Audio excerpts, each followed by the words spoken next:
በአውሮፓ ሀገራት መካከል ትላንት የዓለም ዋንጫ ማጣሪያ ጨዋታዎች ተደርገዋል። ፖርቹጋል ያልተጠበቀ ሽንፈት ትላንት ምሽት አጋጥሟታል። ከዚህ ውጪ የፈረንሳይ ብሔራዊ ቡድን ወደ ዓለም ዋንጫ ማለፉን አረጋግጧል። ያለፉት ሁለት የዓለም ዋንጫ ፍጻሜ ተፋላሚ የነበረ ብሔራዊ ቡድን ነው።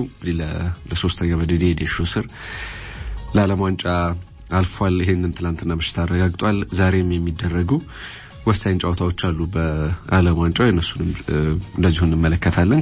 አውሮፓ ሀገራት መካከልም እንደዚሁ የዓለም ዋንጫ ማጣሪያ ጨዋታዎች ተደርገዋል። ትላንት ያልተጠበቀው ውጤት ፖርቹጋል ከሜዳው ውጪ በአየርላንድ 2-0 የተሸነፈችበት ጨዋታ ነው። ለክርስቲያኖ ሮናልዶ መጥፎ ምሽት ነበር። እንደምታውቂው ለብሔራዊ ቡድን በተጫወተ በእያንዳንዱ ጨዋታዎች ላይ ሪካርዶችን ነበር የምንጠብቅ የነበረው። ምናልባት የትላንትናውም በአውንታዊ የሚነሳም ባይሆን ሪካርድ ነበር። ቀይ ካርድ ተመልክቷል ትላንትና። ይሄ በፖርቹጋል ብሔራዊ ቡድን መለያ የመጀመሪያ ቀይ ካርዱ ነው። ከዚህ በፊት ለፖርቹጋል እየተጫወተ ምንም አይነት ቀይ ካርድ ተመልክቶ አያውቅም እና እንዲህ አይነት መጥፎ ምሽት ነበር ትላንት ለሮናልዶ። ግን በእግር ኳስ ተጫዋችነት ካሪየሩ 13 ቀይ ካርዶችን ነው የተመለከተው የትላንትናውን ጨምሮ።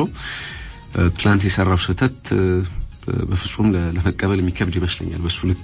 በሱ ደረጃ ካለ ተጫዋች የሚጠበቅ አልነበረም። በሳጥን ውስጥ የተቃራኒ ቡድን ተጫዋች በክርን ተማታ እና ጉዳዩ በቪኤአር በመልሶ እየታየ ያለ ሌላ ውዝግብ ሜዳ ውስጥ ፈጠረ።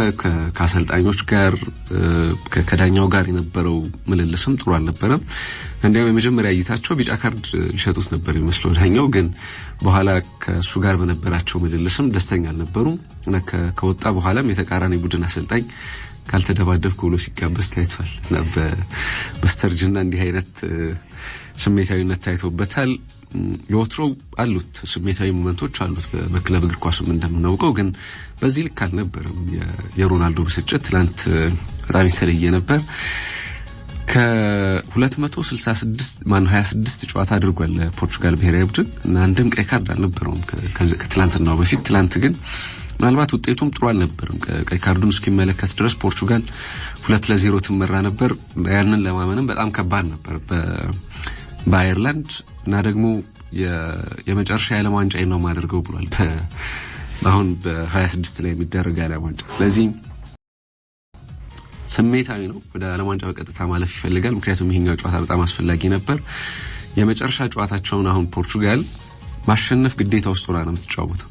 ምናልባት የኛውን ጨዋታ አሸንፋ ቢሆን ኖሮ ነገሮች ቀለል ይሉ ነበር ለብሔራዊ ቡድኑ። ግን ደግሞ አሁን እንግዲህ በትላንትናው ውጤት ምክንያት የመጨረሻ የምድብ ጨዋታቸውን የማያሸንፉ ከሆነ ወደ ጥሎ ማለፍ ለመሄድ ይገደዳሉ እና የመጨረሻውን የምድብ ጨዋታም ከአርሜኒያ ጋር የሚደረገው ያልፈዋል እሱም ጨዋታ።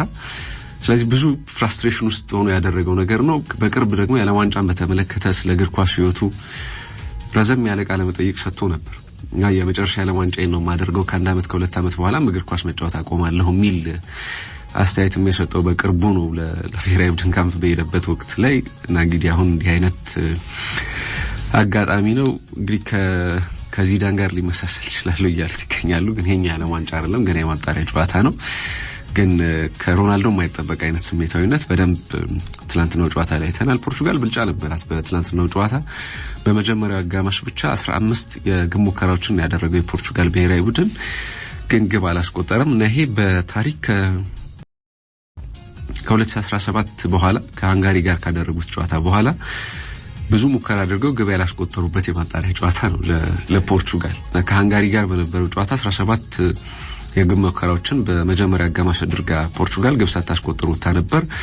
ይሄኛው ሁለተኛው ጨዋታ ሆኖ ተመዝግቧል። ከዚያ ውጪ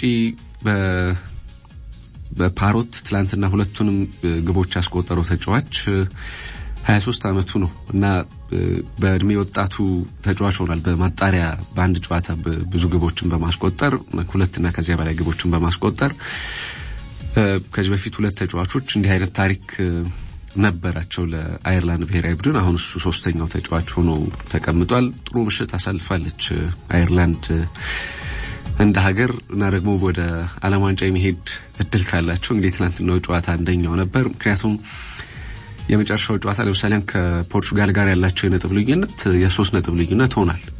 የግብ ልዩነቱ 5 ነው።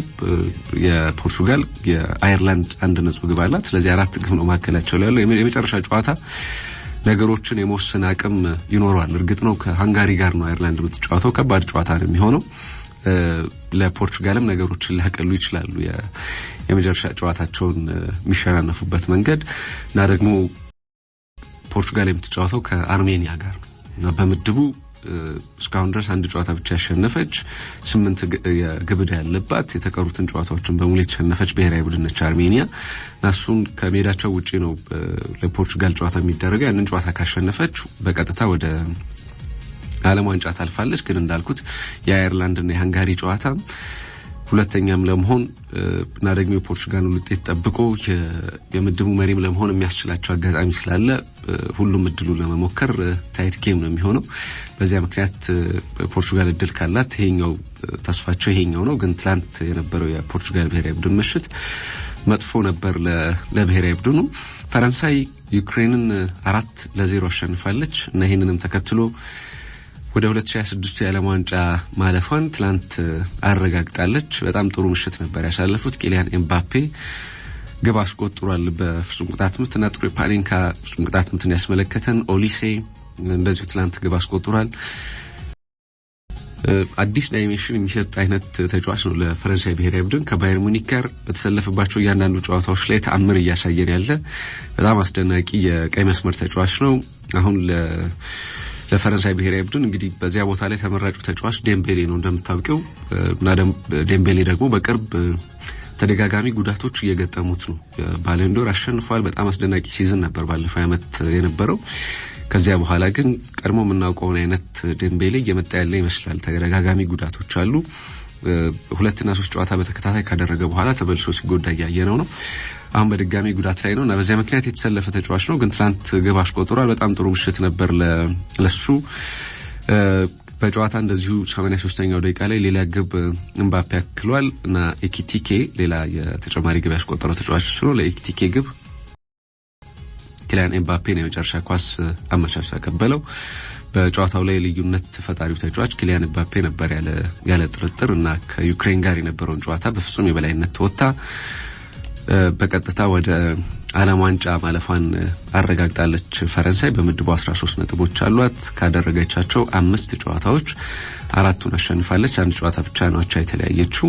ምንም ጨዋታ አልተሸነፈችም እና እንግዲህ በቀጥታ የዓለም ዋንጫ ተሳታፊ መሆኗን ትላንት ምሽት አረጋግጣለች። ሞልዶቫ ከጣሊያን ያደረጉት ጨዋታ ሌላ የሚጠበቅ ጨዋታ ነበር። ለጣሊያን ብሔራዊ ቡድን ይህንን ጨዋታ ማሸነፍ ምርጫ የሌለው ጨዋታ ነበር እና ግዴታ ውስጥ የማሸነፍ ግዴታ ውስጥ ነው ያደረጉት ጨዋታ ነው። ምክንያቱም 2 ተከታታይ የዓለም ዋንጫዎችን አልተሳተፈም የጣሊያን ብሔራዊ ቡድን እና በዚህ ምክንያት ከፍተኛ ጫና ውስጥ ነው ያለው ብሔራዊ ቡድኑ። በቅርብ እንደምታውቂው አሰልጣኞችን እየቀያየረ ነው በዓለም ዋንጫ ለመሳተፍ ካለው ፍላጎት የተነሳ።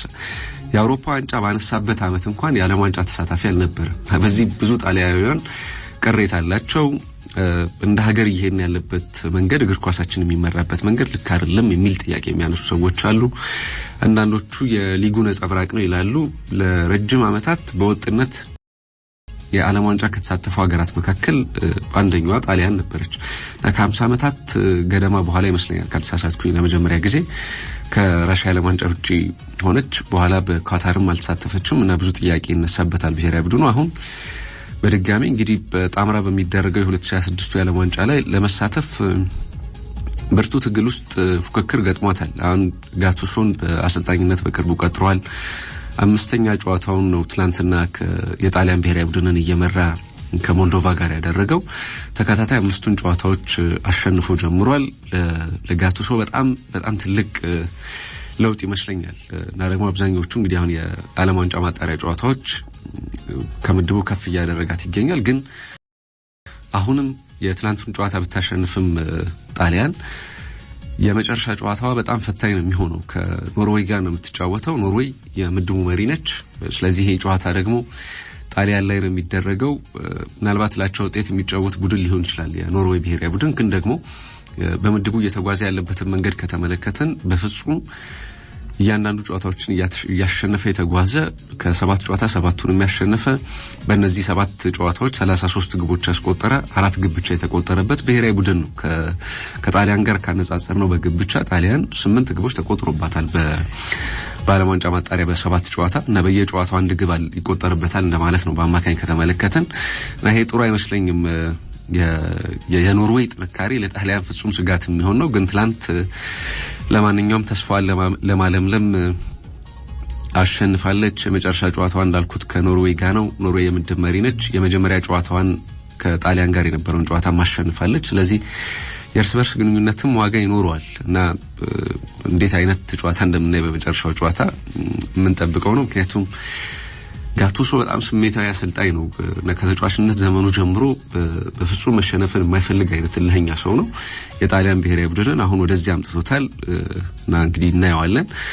ጂያንሉካ ማንቺኒ ትላንት ግብ አስቆጥሯል። ከዚያ ውጪ ኤስፖሲቶ በጭማሪ ሰዓት ላይ እንደዚሁ የጣሊያንን ሁለተኛ ግብ በጨዋታው ላይ ያስቆጠረ ተጫዋች እሱ ነው። አይስላንድ አዘርባይጃንን 2-0 አሸንፋለች። ሃንጋሪ ትላንትና አርሜኒያን 1-0 አሸንፋለች። ትላንት በጣሊያን በነበረችበት ምድብ የተደረገ ሌላ ጨዋታ ነው። እንግሊዝ ከሰርቢያ እንደዚሁ ትላንትና ተጫውተው ነበር። በእንግሊዝ 2-0 አሸናፊነት ተጠናቋል። ይሄ ጨዋታ ለብሔራዊ ቡድኑ አዳዲስ ለውጦችን እያየን ነው። በጣም ቁልፍ የምንላቸው አንዳንድ ተጫዋቾች ትላንት በቋሚ አሰላለፍ ውስጥ አልጀመሩም። ምናልባት ለተጋጣሚያቸው በሰጡት ግምት ሊሆን ይችላል አላውቅም። ግን ከጨዋታው በኋላ ቶማስ ቱኸል ጁድ ቤሊንግሃም፣ ሃሪ ኬን የመሳሰሉ ተጫዋቾች አንድ ላይ ሊጀምሩ አይችሉም የሚል አስተያየታቸውን ሰጥተዋል። ስለዚህ ለቡድኑ አስፈላጊዎችን የመምረጥ ሂደት ያለ ይመስላል። ቡካዮ ሳካ ትላንት ግብ አስቆጥሯል እና ኤቨሪቺ ኢዜ ሌላ ግብ ያስቆጠረ ተጫዋች ነው። ሁለቱም የአርሰናል ተጫዋቾች ናቸው። ትላንትና ለእንግሊዝ የማሸነፊያ ግቦችን ያስቆጠሩት። አልባኒያ አንዶራን 1-0 በሆነ ውጤት አሸንፋለች። ከዚያ ውጪ በእስያ ሀገራት መካከል እንደዚሁ የዓለም ዋንጫ ማጣሪያ ተደርጎ ነበር። ሳውዲ አረቢያ ከኢራቅ ያደረጉት ጨዋታ 1-1 በሆነ የአቻ ውጤት የተጠናቀቀ ጨዋታ ነው። ዛሬ በአውሮፓ ሀገራት መካከል የማጣሪያ ጨዋታዎቹ ቀጥለው ይደረጋሉ። ፖላንድ ከኔዘርላንድ ይጫወታሉ። በጣም አስፈላጊ ጨዋታ ነው ለሁለቱም ብሔራዊ ቡድኖች። ሉክዘምበርግ ከጀርመን እንደዚሁ ይጫወታሉ። የጀርመን ብሔራዊ ቡድን ማሸነፍ ይኖርበታል ወደ ዓለም ዋንጫ ለማለፍ። አጣብቂኝ ውስጥ ነው። ስሎቬኒያ ከሰሜን አይርላንድ እንደዚሁ ይጫወታሉ። ጂብራልተር ከሞንቴኔግሮ፣ ክሮሺያ ከፋሮ አይስላንድ እና ፊንላንድ ከማልታ ዛሬ በዓለም ዋንጫ ማጣሪያ በአውሮፓ ሀገራት መካከል የሚደረጉ ጨዋታዎች ናቸው። አፍሪካ ሀገራት መካከል የዓለም ዋንጫ ማጣሪያ ጨዋታዎች እየተደረጉ ነው የሚገኙት። ትላንትና የተከናወኑ ጨዋታዎች አሉ። ናይጄሪያ ትላንት በጭማሪ ሰዓት አሸንፋለች። ጋቦንን 4-1 በሆነ ውጤት ነው ያሸነፈችው። ለናይጄሪያ ቪክቶር ኦሲሜሄን በጭማሪ ሰዓት ላይ 2 ግቦችን አስቆጥሯል። ከዚያ ውጪ አዳምስ ሌላ ግብ ያስቆጠረ ተጫዋች ነው ለናይጄሪያ ብሔራዊ ቡድን። አስቀድሞ ናይጄሪያ ጨዋታውን የሚመራው ብሔራዊ ቡድን እሱ ነበር። 78 ደቂቃዎችን መጠበቅ ነበረባት ናይጄሪያ ግብ ለማስቆጠር። ከዚያ በኋላ ጨዋታውን መራች። በኋላ ላይ የማሪዮ ሌሚና ወንድም ትላንት ለጋቦን ግብ አስቆጥሯል። እንግዲህ ለተለያየ ብሔራዊ ቡድኖች ነው የሚጫወቱት እና በዚህ ግብ አቻ ሆኑ። ከዚያ በኋላ ኤጁኬ በጭማሪ ሰዓት ላይ ግብ አስቆጠረ። በሴቪያ ነው የሚጫወተው። በዚህ የውድድር ዓመት ብዙ በስፔን ላሊጋ ሲጫወት እያየ ነው አይደለም። ከፍተኛ ደቂቃው በዚህ ዓመት 56 ደቂቃ አካባቢ ይመስለኛል የተጫወተው ለሴቪያ ተሰልፎ ተቀያሪ ተጫዋች ነው። ትናንት ለናይጄሪያ አዳኝ የሚመስል ግብ 97ኛው ደቂቃ ላይ አስቆጠረ። ከዚያ በኋላ የግብ መንገዱ ተከፍቶ ቪክቶር ኦሲሜሄን በ102ኛውና 110ኛው ደቂቃ ላይ 2 ተጨማሪ ግቦችን አስቆጥሮ ናይጄሪያ 4-1 ይህንን ጨዋታ እንድታሸንፍ አድርገዋል። በኳስ ቁጥጥር በሙከራ በሁሉም ረገድ የናይጄሪያ ብሔራዊ ቡድን የተሻለ ነበር። 12 ኢላማቸውን የጠበቁ ሙከራዎችን ነው በጥቅሉ በዚህ ጨዋታ ናይጄሪያ ያደረገችው። ንባትን አይነት ድል ነው ያሳካችው። እንግዲህ አሁን ለግማሽ ፍጻሜ በቅታለች። የግማሽ ፍጻሜውን ጨዋታ የምታሸንፍ ከሆነ ከሌላ አህጉር አሸናፊ ጋር እንደዚሁ ደግሞ ሌላ የመጨረሻ የዓለም ዋንጫ ማለፍን ለማረጋገጥ የምታደርገው ጨዋታ ይጠበቃል። ካሜሩን ከዴሞክራቲክ ሪፐብሊክ ኮንጎ ትላንት ተጫውታ ነበር። ኮንጎ 1-0 አሸንፋለች። ለካሜሩን ብሔራዊ ቡድን መጥፎ ውጤት ይመስለኛል።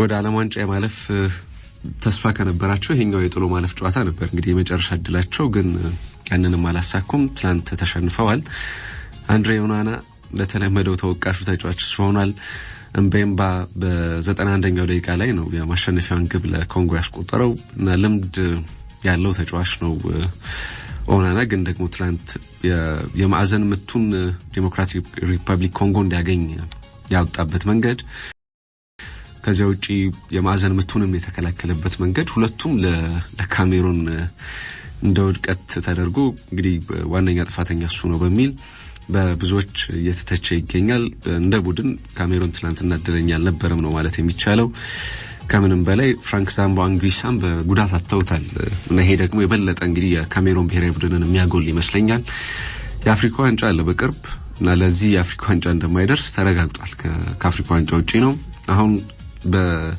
በትላንትና ጨዋታው በገጠመው ጉዳት ምክንያት ናፖሊም ሳይፈልግ የተጫዋቾች መስኮት ላይ ለዝውውር መውጣቱ አይቀርም ምክንያቱም ኬቪን ዴ ብሩይነ ከዚህ ቀደም የተጎዳ ተጫዋች ነው ስለዚህ ለወራት ላይኖር ይችላል እየተባለ ነው የሚገኘው አሁን የዛምቦ አንጉሳ ጉዳትም በግራ እግሩ ላይ የደረሰ የጡንቻ ጉዳት ነው ስለዚህ ለወራት ከሜዳ ላይ ያርቀው ይችላል አሁን ባለው ደረጃ እንግዲህ አፍሪካ ዋንጫ ውጪ ሆነ ማለት ከአንድ ወር በላይ ተጎድቷል ማለት ነውና ናፖሊ ሳይፈልግ ወደ ገበያው ሊወጣ ይችላል አሁን እንደ አዲስ እንግዲህ ከኮቢ ሜይኖ ጋር ስሙ የናፖሊ ስምም እየተያዘ ይገኛል ጥሩ ምሽት አልነበረም ለካሜሩንም ለዛምቦ አንጉሳም እና ደግሞ ለናፖሊ ተደራራቢ አይነት የሚመስል ነው እነዚህ ናቸው ትናንት የነበሩት እና የግማሽ ፍጻሜ ጨዋታ እንግዲህ በቀጣይ ከኮንጎ ጋር ናይጄሪያ ትጫወታለች እሁድ ነው ይሄ ጨዋታ የሚደረገው የሁለቱ አሸናፊ የመጨረሻ አንድ የጥሎ ማለፍ ጨዋታ ከደቡብ አሜሪካ ሀገራት አሸናፊ ጋር በመጫወት በቀጥታ